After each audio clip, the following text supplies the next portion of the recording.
Hello mga lods, for today's video makaligo tayo ng ating inahing baboy. So 109 days na ito siyang buntis, 109. So, malapit na yung mga anak.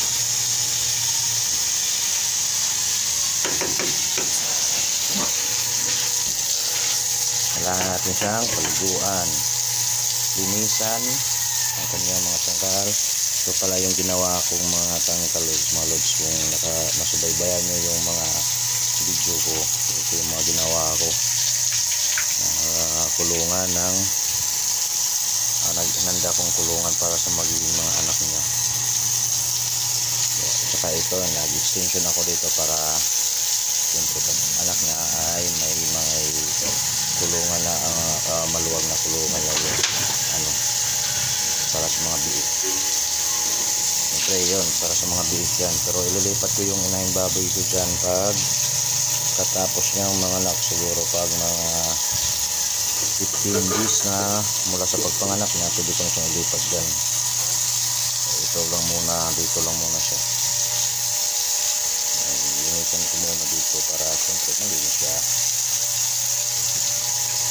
So, bagong kasi kung siminto, bagong gawa, kailangan natin basain para yung chemical niya is madaling mawala at pwede na siyang gamitin para sa mga bibi niya. Binabasa ko lang yan. Siyempre paliguan natin yung inahing baboy gamit yung pressure natin na tubig. Mabilis ang pamalog. Hindi ka mahirapan pag may baboy ka kung may ganito kang tubig sa tubigan. So hindi ito galing sa nawasa or DIY lang itong bumili ako ng water pump na maliit para lang dito. So ganito lang ako maglinis, so di ako nahihirapan sa pagpaligo ng ating mga baboy, sa paglinis ng kulungan ng mga baboy. Namamaga na yung niya, ari ng baboy. So malapit na yan mga lods, 109 days na yan. So 6 days bago ang due date niya. So, expecting date yan 6 days. Pero kung maaga, pwede na rin ng 13, 14, pwede na rin yan kumahanap siya ng ganong mga araw. At least tama na yun, hindi na yun sa kanya.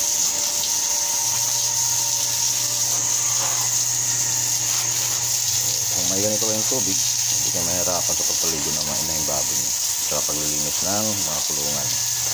Malakas din siya naman mga lods. So, sa halagang lang pabili ko, ang gastos ko lahat ito kasi ako lang gumawa ng 1.5 lahat yung gastos ko pabili ko sa tubig na to. Itong kalakas, hindi ako mahirapan sa pagpaligo niya at paglilinis ng kulungan. Kasi iwas ko lang yan.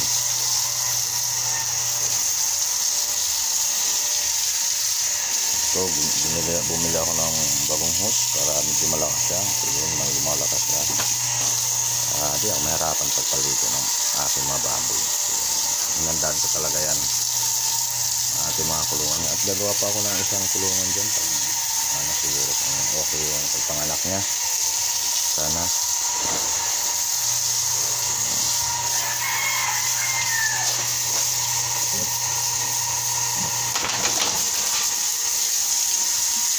tapos pagkatapos natin ganituin, kuha tayo ng sabon. Lagyan natin ng sabon para disinfect. So, powder yung ginagamit ko para mas mabula.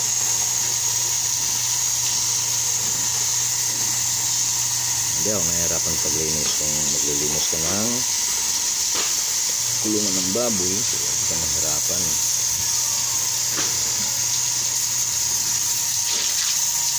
Wala ng walis-walis, hindi na kailangan gumamit ng walis.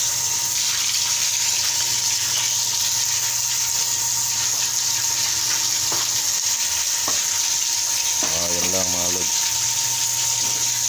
So paki-subscribe naman mga lods yung channel natin sa YouTube para masubaybayan nyo sa mga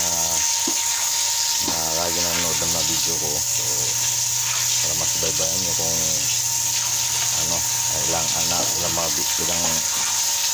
baboy, mga bibi na